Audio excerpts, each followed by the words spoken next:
Itsy. Hello po! So for today's video po ay mag-unbox po tayo ng mga materyales po na gagamitin natin para po sa Valentine's Day.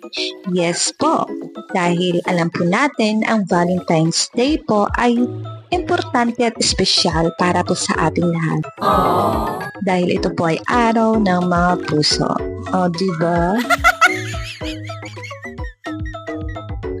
So dito po ay tayo po ay nagsisimula na po sa pag-unbox po ng ating parcel, at ito po ay mula po sa Phototop na grabe, kilala talaga itong tindahan na to dahil sa kanilang very secure na packaging at sobrang dami ng kanilang bubble wrap.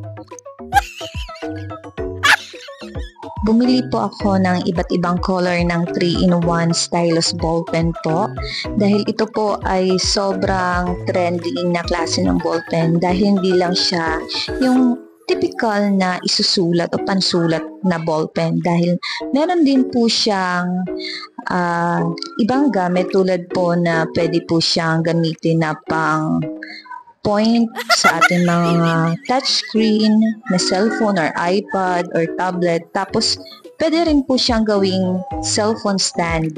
Ipapasok lang po natin sa may curve banda ng ballpen, yung pinaka last part or pinaka dulo ng ballpen.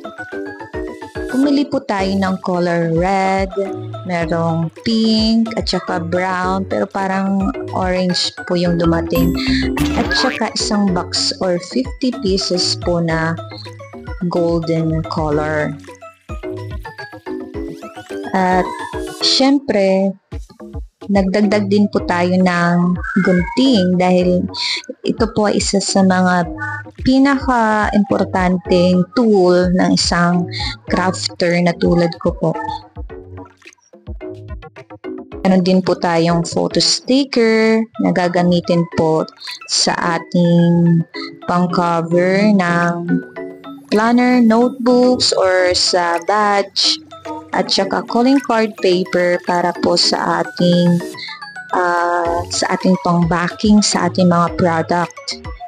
Siyempre, pandagdag ganda sa ating mga product, meron po tayong iba't ibang klase ng Phototop at nagdagdag din po ako ng supply para po sa aking binding business.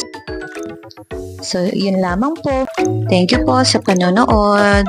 Paki-follow and like po sa page ko. I am your teacher, Donalyn. Stay tuned for more videos. It's me from Itsy Bitsy. It's so easy.